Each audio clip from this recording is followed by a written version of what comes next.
Aujourd'hui, j'accueille Guy Perdry. S'il existe quelqu'un qui est capable de jongler avec de multiples facettes, c'est bien Guy. Il a parcouru le globe pendant quelques années pour rencontrer des gens étonnants dans des lieux de co-living. Il en a fait son activité principale, au point d'avoir même été appelé dans une conférence au Brésil, le pape du co-living. Alors tu vois, ça m'a marqué parce que j'ai retenu ça, j'ai trouvé ça tellement drôle. Donc tu es devenu la référence sur le sujet, tu prépares à ton tour des conférences et un livre sur le co-living. Mais c'est là que c'est intéressant pour le contexte de Double Vie. Tu as aussi de nombreuses autres facettes. Tu es également coach, tu es expert en marketing personnel. Et dernière activité que tu as ajoutée à ton panel de compétences, tu organises en ligne un festival de danse extatique avec des musiciens et des DJ du monde entier. Donc on va en parler ensemble. Je suis Mickaël Raymond. Je vous souhaite la bienvenue dans Double Vie, un podcast qui parle de création, des auteurs et de leur mode de vie. Bonjour Guy. Bonjour. Donc, ça fait plaisir de t'avoir en ligne. J'ai employé un gros mot dès l'introduction quand je t'ai présenté. Et j'ai dit le mot co-living. Et ça parle pas à tout le monde. Ça me parlait pas à moi quand on s'est rencontrés. Est-ce que tu peux en dire quelques mots? C'est carrément. En fait, co-living, c'est un terme là, qui est en train d'être repris ou genre qui existe en fait que depuis 5 ans.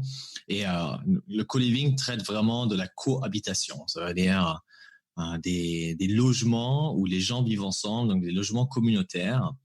Et ça devient, il y a beaucoup de gens qui vivent ensemble, que ce soit des étudiants, que ce soit des personnes dans des appartements partagés. Mais de plus en plus, il y a des services qui sont maintenant proposés de pouvoir justement loger en communauté et surtout justement sans vraiment avoir un contrat, devoir passer par une agence, etc. Donc, cette forme de logement serviciel et communautaire, c'est quelque chose qui est assez nouveau et c'est là-dedans que je suis rentré parce qu'on en discutera, mais moi, là, tout ce qui est communauté, croissance personnelle me touche beaucoup.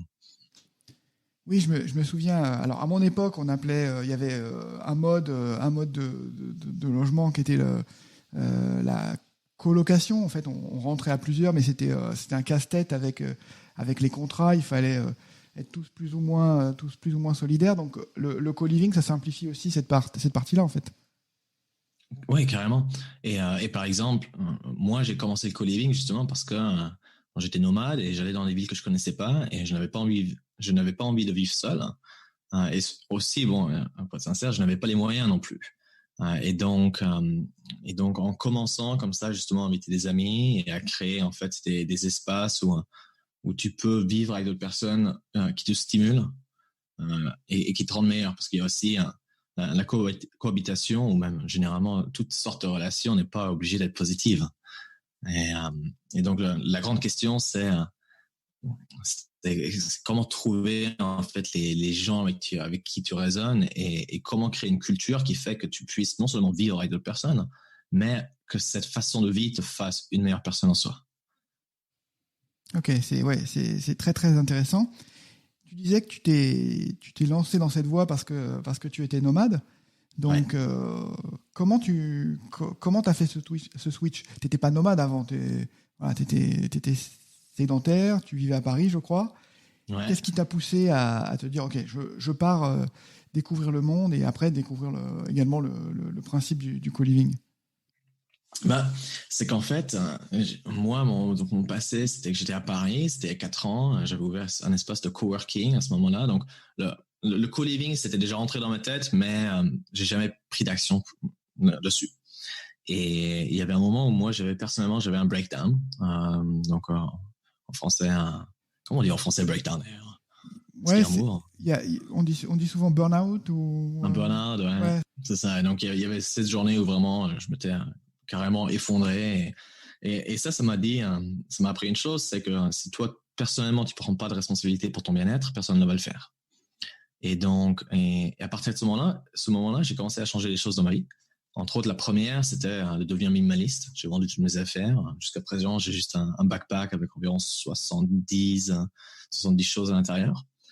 Et après, j'étais toujours beaucoup inspiré par des amis qui étaient nomades.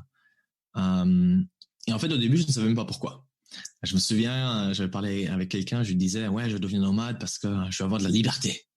Il me regarde et il me dit, n'importe quoi. Je lui dis, pourquoi n'importe quoi? Et il me raconte, la liberté ne veut rien dire. La liberté, c'est un c'est un espace vide que tu peux remplir avec quelque chose. Mais avec quoi veux-tu remplir ta liberté? Et c'est là que j'ai réalisé qu'en fait, une des choses qui me tient vraiment à cœur, c'est d'avoir la liberté d'être avec les personnes que j'aime. Et c'est ça qui m'a vraiment guidé à travers mon voyage.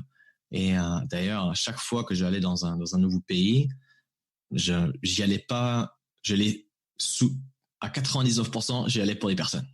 Que ce soit des personnes à des événements, que ce soit des personnes, que ce soit des amis, la famille. Et donc, une fois, mon premier mois en tant que nomade, je suis allé à Barcelone pour un événement de 400 personnes. Et une semaine avant l'événement, je réalisais qu'il y avait presque la moitié des participants qui n'avaient toujours pas de logement. Et donc, on a fait un post sur Facebook. On a réalisé qu'il y avait beaucoup de gens qui demandaient un logement. Et donc, on a pris une grande maison de 300 mètres carrés, un grand appartement, et on l'a sous-loué. Et donc, ça, c'était ma première expérience de co-living. Et on a appris énormément, justement, sur comment organiser la maison, comment utiliser l'espace. Et aussi, il y a plein de choses, mais comme par exemple, au début, j'essayais de manager la communauté au lieu de vraiment, en fait, comprendre c'est quoi les désirs individuels des membres et comment l'espace pour leur servir. Donc, passer du manager au facilitateur, c'était aussi un sujet. Oui, non, c'est qui est clair dans ce que tu décris. Tu parles du coworking, du co-living, et c'est le co, quoi. Et dedans, c'est ce que tu décris, c'est ton parcours, c'est un parcours pour du humain, quoi. Tu veux rencontrer des personnes, rencontrer des gens, et puis voilà, construire quelque chose avec eux. Même simplement co-living, c'est pas coworking, c'est juste vivre avec eux et échanger, partager des moments, quoi. C'est ça qui te motive, en fait.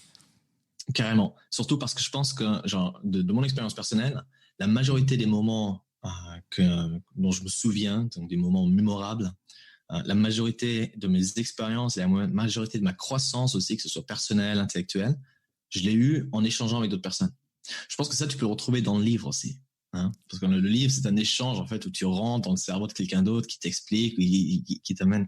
Mais cet échange, je pense que c'est juste hyper important. Et en fin de compte, je pense que remettre l'humain vraiment au centre de tes activités, c'est hyper important. Ouais, c'est comme ça qu'on s'est rencontrés, en fait, sur le côté humain. Ouais. On avait un point commun sur remettre l'humain, remettre on va dire l'échange au cœur de moi, de ma société, et puis toi, c'était une valeur qui te guidait. Tu parlais du nomadisme. J'ai décrit les nombreuses activités que tu as. Comment tu arrives à te projeter et à travailler dans différents endroits, changer d'endroit, te reconcentrer, te refocuser sur ce que tu crées, en fait, sur la valeur que tu apportes? Ouais, c'est une très bonne question. Et je vais essayer de donner ma meilleure réponse, mais je pense que j'ai encore quelques années avant de trouver la réponse d'or. Mais il y a deux sujets, en fait. Le premier sujet, c'est comment jongler à travers ces différents projets qu'il y a à la fois. Ça, c'est déjà un grand problème en soi. Genre la question de quoi prioriser, etc. Et la deuxième, comme tu disais, c'est aussi en tant que nomade, tu as des contraintes qui sont que voilà, tu voyages, tu ne connais pas le nouveau lieu, donc tu passes du temps à chercher des cafés internet, etc. Moi, ce que j'ai appris au fur et à mesure, c'est en fait l'importance de l'intention. Je ne sais pas si tu connais des gens, peut-être jeunes même, qui quittent leur job et qui partent parce qu'ils veulent devenir nomades. Mais j'ai vu pas mal de gens qui quittent leur job, pas forcément pour devenir nomades, mais voilà, parce que les valeurs qu'ils avaient dans leur travail, ou les envies qu'ils avaient mis et les espoirs qu'ils avaient mis dans leur travail, ils s'aperçoivent que ça leur correspond pas. Donc ils se disent, ok, il faut faire quelque chose, je peux pas continuer comme ça. Et donc voilà, je change de travail, je change de métier, je change de secteur. Donc ça, j'ai l'impression que c'est assez commun, ça arrive en tout cas. Carrément. Je pense que ça arrive de plus en plus, surtout qu'en fait, on est dans un ère où on peut se poser des questions. On a du temps pour se poser des questions. On a du temps pour se poser des questions. Qui suis-je? Qui veux-je devenir? Quelles sont mes valeurs? Et d'arriver avec un point de vue un peu plus d'abondance et de choix. Et donc, je pense que la question aussi d'intégrité, avant, par exemple, on séparait beaucoup la vie personnelle et professionnelle, et aujourd'hui, de moins en moins. Et la question aussi, d'ailleurs, pourquoi les séparer? Quel est le sens de séparer ces deux choses? Pourquoi l'un devrait être traité avec des valeurs différentes que l'autre? Oui. Et donc, en tant que nomade, ce qui est assez difficile, c'est que ce que je vois beaucoup, c'est qu'il y a beaucoup de gens qui quittent leur job, qui ont envie de se réinventer, qui partent à l'aventure, mais ils n'arrivent pas à trouver leur niche, ils n'arrivent pas à trouver aussi leur comment ils vont survivre et vivre. Et surtout, le grand problème, c'est vraiment ce mélange d'intentions où il y a des gens qui veulent partir pour en fait voyager, respirer, mais d'un autre côté, ils savent aussi qu'ils ont 4 mois pour créer leur boîte et que sinon, ils n'auront plus d'argent dans le compte. Et c'est très dur de jongler ces intentions. Et ça, c'est le plus grand problème que je vois. Les digital nomades que tu vois à Bali en train de travailler sur la plage, mais en fait, ils travaillent pas souvent sur la plage et souvent, quand ils sont sur la plage, ils sont au surf. Et après, par contre, après 6 mois, ils n'ont plus d'argent sur le compte et ils reviennent. Donc, c'est la question d'intentionnalité dans ce que tu fais, je pense, c'est hyper importante. Et d'ailleurs, ça revient sur le sujet justement qu'il y a beaucoup plus de personnes aujourd'hui qui se posent des questions sur c'est quoi mon intention ici, c'est quoi mon intention dans le travail, pourquoi je fais ce que je fais. Et je rebondis sur ce que tu dis parce que c'est ce qui m'a intéressé dans l'aspect double vie, c'est de dire ok, on n'est pas obligé quand on se sent pas forcément à l'aise à un moment donné dans ce qu'on fait, on n'est pas obligé de tout plaquer et d'aller à Bali faire du surf et d'autres choses là-bas, mais on peut mener 2 activités en parallèle et se dire ok, j'utilise mon métier actuel pour sécuriser ce que je vais faire ensuite et puis construire quelque chose d'autre. Donc moi, ce que j'ai constaté à titre personnel, c'est que ça m'a permis de remettre du sens dans ce que je faisais, et puis tout en ayant moins on va dire, de pression, de résultats, tous les aspects financiers dont tu parlais, bah avec de multiples activités, tu jongles un peu plus sur des rentrées d'argent et des revenus qui sont disparates. Donc, comme on dit, tu mets pas tous tes œufs dans le même panier. Ouais. Et toi, par exemple, dans mon cas, la double vie, c'était concrètement, il y a 2 ans, j'avais une agence de marketing dont je faisais la majorité de mon revenu. D'ailleurs, les 2 dernières années, la majorité de mon revenu était aussi justement pour tout ce qui était coaching et consultation côté marketing. Et ça m'a permis d'investir en fait les autres 80% de mon temps sur des projets qui jusqu'à présent ont très peu contribué financièrement, par contre, qui m'ont donné énormément de notoriété, de capital social. Et donc, je pense que justement, cette notion de double vie, il y a beaucoup de gens qui n'arrivent pas à penser que tu puisses te focaliser sur 2 choses et les faire bien. Et je pense que c'est complètement possible. Genre même toi, dans l'intro du podcast, tu parlais de tous ces gens qui sont médecins et auteurs de fiction et qui font ces choses à la fois. Je pense que c'est carrément possible. Et c'est une question aussi d'intention. Il se peut que ce qui te rapporte l'argent n'est peut-être pas ce qui donne le plus de plaisir. Mais les 2 sont importants. Et c'est important d'avoir les 2. D'avoir du plaisir et d'avoir des possibilités. Oui, exactement. Ce qui est vraiment intéressant, on met le doigt sur un problème de culture où aujourd'hui en France, c'est mal vu de dire ok, je vais faire 2 choses à la fois. On a l'éducation et les parents qui disent ah non, concentre-toi sur une chose et fais-la bien et c'est déjà ça. Alors que au final, je crois qu'on a tous. J'avais lu un bouquin où il disait on a tous de multiples vies et de multiples vies qui sont vivables, qui sont possibles de mener et il faut juste choisir lesquelles et c'est pour ça que c'est important de tester nos goûts, voir qu'est-ce qui va nous motiver, qu'est-ce qui va nous faire plaisir et de suivre les chemins qui nous font plaisir. Mais pour ça, il faut être capable de mener en parallèle 2 activités, voire parfois 3 en fait. Ouais. Et parfois tu sais pas non plus quelle activité va être celle qui va vraiment reprendre le dessus. Quand tu commences une double vie, souvent tu commences pas une double vie, tu commences une deuxième heure ou une deuxième soirée. Ça te prend pas 40% de ton temps. Et donc, je sais pas comment c'était avec toi, mais je pense que, par exemple, de mon côté, avec l'écriture, concrètement, je suis rentré lentement avec des blog posts au début et après, genre de plus en plus. Maintenant, vraiment, je dédiais presque 30% de mon temps vraiment purement et durement à l'écriture, avec un magazine que j'ai lancé, avec un livre qui arrive. Donc, c'est venu petit à petit. La même chose avec le co-living. Pendant 2 ans, j'avais des espaces de co-living. Je me suis jamais focalisé en fait sur le co-living même. Et c'est une fois que j'ai réalisé que le co-living était hyper très transformateur et qu'il y a vraiment du pouvoir de changement même culturel et sociétal dans ces projets, j'ai commencé vraiment à me dédier presque à plein temps dessus. Et ça, j'ai pu le faire parce que j'avais une autre W. Et la majorité des gens que je connais aujourd'hui, ils savent même pas que j'avais une agence de marketing et que je me focalise sur du coaching personnel parce que je le communique pas. Et oui, ce qui est intéressant, c'est que souvent on prend un chemin, on prend une voie et on ne sait pas où elle va nous mener. Mais il faut se donner, s'autoriser à vraiment l'explorer. Moi, j'ai exploré l'écriture, comme t'en parlais. J'ai écrit au départ des petits textes pour moi, et puis après j'ai écrit des blog posts, et puis après j'ai écrit des nouvelles. Et petit à petit, tout ça se structure. Tu vois que tu prends de plus en plus de plaisir, qu'il y a des gens qui te lisent et qui te font des retours. Et voilà, c'est ça qui te guide et qui te permet de sentir, ok, c'est la bonne direction et il faut que je continue dans cette voie. Donc tu dois prendre une voie et tu dois t'autoriser à parcourir le chemin pour savoir si c'est la bonne direction, en fait. Ouais. Et après l'autre question, c'est aussi une fois que parfois c'est très dur de trouver la direction quand tu ne la vois pas tout seul. Donc il se peut que tu aies une envie cachée, il se peut qu'en fait tu adores la musique et t'aimes bien jouer au piano 5 minutes le soir, mais ça ne t'est jamais venu à l'esprit de dédier en fait 2-3 heures potentiellement, de créer une band, d'enregistrer un album. Ça t'est jamais venu à l'esprit parce que c'est des choses de tellement simple, c'est là, et tu l'as jamais questionné. Et je pense que le plus important, c'est vraiment d'essayer. Comme par exemple dans ton cas où tu te dis, j'ai jamais fait de podcast, je vais en lancer un. Tac. Et après, il se peut que dans 10 ans, tu seras un des plus grands podcasts de France, mais il se peut aussi que dans un an, tu te diras, maintenant, je vais passer à un autre format, je vais tester vidéo, je vais faire un propre TV show et je vais aller là-dessus. Donc, je pense que le plus important, c'est de tester. C'est tester et d'être curieux.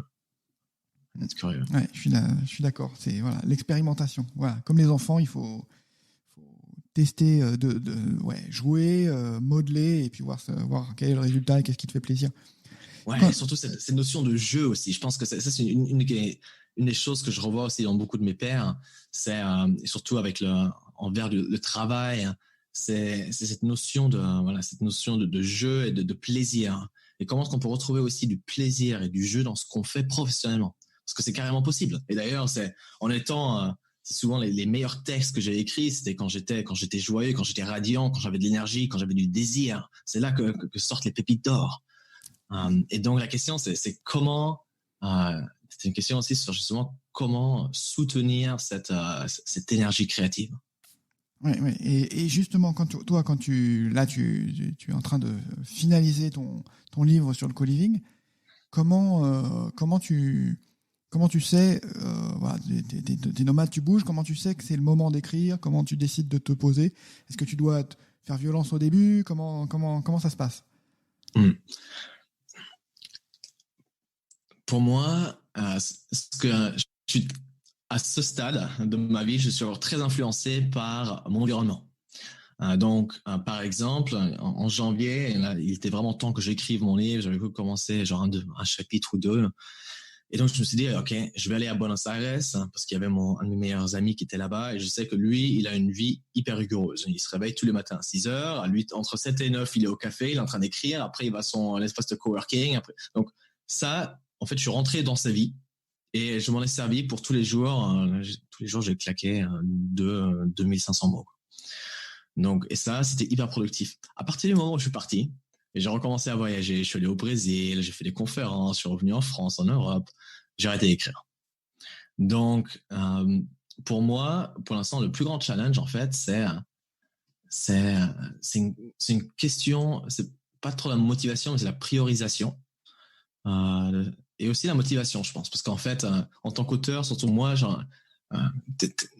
le livre, il est presque fini, mais je sais qu'il manque vraiment un truc hyper important, et c'est ces 2 derniers chapitres, et il y a ce blocage, et je sais que ça va être dur, et je devrais juste m'asseoir pour le faire, et je ne le fais toujours pas. Donc, je planifie de le faire bientôt. Là, justement, je vais bouger à Majorque, et je vais me dire, je me prends 1 semaine juste pour terminer ce livre. Mais pour moi, ça m'aide d'avoir des changements brusques comme ça, où tu te dis, OK, je me prends 1 semaine, je me mets dans les bois, et j'écris. Et après, je reviens. Ouais, mais il faut vraiment se forcer, je crois, parce que notamment le moment où on va se dire OK, on lance, c'est bon, c'est prêt, je lance, tu t'exposes, donc tu t'exposes à la critique, tu t'exposes à tout un tas de choses, et donc il faut décider de sauter le pas aussi. Donc il y a aussi ce phénomène-là qui fait que OK, finir le bouquin, c'est se dire, ok, bah voilà, maintenant je suis auteur et il faut m'exposer et assumer le regard que ça va créer vis-à-vis des autres. Ouais. Et souvent d'ailleurs, on oublie ça. C'est-à-dire, genre, parlons de moi, genre, moi j'oublie ça. C'est-à-dire que je commence ce livre, il est presque terminé, je l'ai dans ma tête, il est terminé dans ma tête, il est là. Donc pour moi, ce projet, il est comme s'il était accompli, mais en fait, il n'est pas accompli. Et justement, c'est ça le plus grand problème que je pourrais avoir, c'est de continuer avec cette pensée et que le livre ne va jamais sortir. Et après, il a juste servi à moi, mais pas au monde. Oui, mais j'ai vu un auteur qui disait, souvent je proposais à un ami, tiens, j'ai eu cette idée pour une nouvelle ou un roman, etc. Et son ami l'arrêtait et lui disait, non, écris-le, je ne veux pas l'entendre, parce qu'une fois que tu l'as exposé, une fois que tu as donné l'idée, il est presque né et tu perds la motivation et l'envie de l'écrire. Tu as expliqué et l'idée s'use à force de l'expliquer. Et donc, ce qui est très intéressant, qu'il m'a dit, non, ne m'en parle pas, écris-le, parce qu'il y a tellement de romans ou de livres ou de belles histoires qui sont restés exposés en conversation informelle comme ça, et qui n'ont jamais été finis, parce que l'idée s'est usée. Une fois qu'on l'a dit, on a l'impression que c'est plus nouveau, que comme tu disais, elle existe déjà. Et donc, voilà, je trouve que ça explique bien ce type de phénomène. Tu as l'impression que tu as déjà fini, mais il manque la petite touche finale. Ouais. Surtout que justement, la majorité des pensées, c'est pas vrai que tu les as qu'une seule fois, mais si elles sont surtout les pensées originales, genre une fois qu'elles sont exprimées, tu continues à construire dessus au lieu et c'est très dur de revenir en arrière et te remettre dans la pensée où tu étais il y a 2-3 mois, parce que maintenant cette pensée-là, elle est normale pour toi. Il y a plus rien de nouveau, de beau, donc. Ouais, il faut garder l'excitation, en fait. Il faut garder l'énergie. C'est pour ça qu'il y en a qui veulent écrire aussi tout de suite et essayer d'écrire le plus vite possible, le plus de pages possible pour garder l'excitation et garder l'énergie créative. J'ai encore quelques questions parce que la partie danse extatique m'intrigue beaucoup. Donc un des derniers aspects de ta vie qui m'intéresse. Comment tu es venu à la danse extatique et comment tu as construit un réseau autour de ça pour qu'il y ait des musiciens, des DJ qui participent? Carrément, genre, juste peut-être pour l'audience, est-ce que toi, tu as déjà participé à une danse extatique? Peut-être comment tu l'expliquerais, toi? Alors moi, la danse normale. Ouais, pour moi, c'est de la danse intuitive. Donc, t'es presque, t'es intériorisé, presque tu fermes les yeux, tu regardes pas ce qui se passe autour de toi et tu laisses ton corps bouger et te dicter les prochains mouvements, quoi. Qu'est-ce que tu dois faire. Donc, tu dois t'abstraire du regard des autres. Ce qui est, si t'es en boîte de nuit, t'as toujours cette crainte, sauf si t'as déjà bu un ou deux verres, mais sinon t'as toujours cette retenue qui fait que tu oses pas danser. Donc pour moi, la danse extatique, c'est tu passes les limites, tu passes les barrières parce que t'as oublié le regard des autres et tu te lâches, quoi. C'est exactement ça. Et pour moi, la danse extatique, c'est un espace où tu peux bouger et surtout laisser sortir ce qui veut sortir. Donc, c'est un espace de non-jugement. Normalement, les gens ne se parlent pas. Normalement, il n'y a pas de drogue non plus, il n'y a pas d'alcool. Et c'est vraiment fait pour, si tu as envie de te coucher par terre, tu te couches par terre. Et si tu as envie de danser comme un crapaud, tu peux le faire. Il y a zéro jugement. C'est, comme tu disais avant, genre, apprendre à rejouer comme un enfant, en fait. Et même à redécouvrir son corps, à redécouvrir les mouvements qu'on avait oubliés, qu'on ne connaissait pas. Et donc, moi, je suis rentré dedans. Quand je suis rentré dedans, parce qu'il y avait des événements qui s'appellent, à Paris, il y en a aussi, je pense, tous les 2 mois, qui s'appellent les Daybreakers, où c'est une danse extatique, normalement le matin, entre 7h et 9h du matin, avant que la journée commence. Et cette atmosphère, moi j'ai adoré. Et donc depuis, comme je suis DJ aussi, j'avais mixé dans plusieurs, il y a 4-5 ans, c'est plus dans des boîtes traditionnelles. Et là, récemment, c'était vraiment avec une audience différente, que tu voyais aussi, qui buvait moins, qui bougeait différemment, il y avait beaucoup moins de jugement. Et je suis lentement rentré dedans. Et depuis que j'ai mixé à plusieurs soirées de danse extatique, il y a très peu qui voudraient me faire revenir à créer des soirées plutôt standards. Parce que c'est une question de culture, c'est pas vraiment une question de musique. C'est vraiment une question de culture et d'ambiance. Ok, très intéressant parce que je découvre une autre facette. J'apprends que tu es aussi DJ, donc c'est incroyable. Donc vraiment multiples activités. Et donc autour de ça, toi, tu as réuni d'autres artistes, d'autres DJ pour produire de la musique sur une durée d'événement. Exactement. Donc, ce qui s'est passé, c'était concrètement, il y a 3 mois, il y avait le confinement. Et bon, moi, j'ai toujours eu des envies de créer des festivals. Quand j'étais gamin étudiant, j'étais directeur de la vie de nuit étudiante du lycée, donc pas du lycée mais de l'université, donc j'étais en charge d'organiser les fêtes. Et là, l'opportunité que j'avais vue, c'est que premièrement, tout le monde était chez soi, et ce qui manquait, c'était de la joie, et c'était aussi de la connexion. Et genre côté musique, t'avais que des live streams. Bon, c'était bien, Tiesto qui faisait son live stream, mais bon, t'écoutais ça, tu voyais ça sur YouTube et t'avais pas l'interaction avec les gens.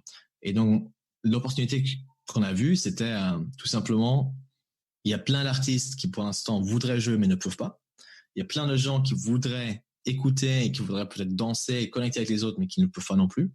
Et donc, on a créé un format qui est en ligne, justement, on a utilisé Zoom, où c'est un format plutôt facilité et on encourage vraiment les gens à se lâcher, à danser sans jugement, etc. Et donc en fait, ça, on a fait la première édition, c'était il y a 2 mois, où on avait pris, pendant 24 heures, on avait pris 20 DJ différents, surtout des potes de potes, ça s'est rassemblé, j'ai trouvé les premiers intérêts, et on a eu 4000 personnes qui sont venues la première fois. Et depuis, maintenant, on a une liste de 50 DJ qui nous contactent pour jouer. Et là, ça aurait pu être une triple vie. Ça veut dire que ce projet-là, en plus du marketing et du co-living, ça aurait pu vraiment, je pense que si j'avais vraiment mis mon énergie et mon temps dedans, ça aurait pu décoller. On avait vraiment des gens qui parfois restaient pendant 24 heures à danser. Et ça, c'est parfait parce que il y avait des choses plus importantes.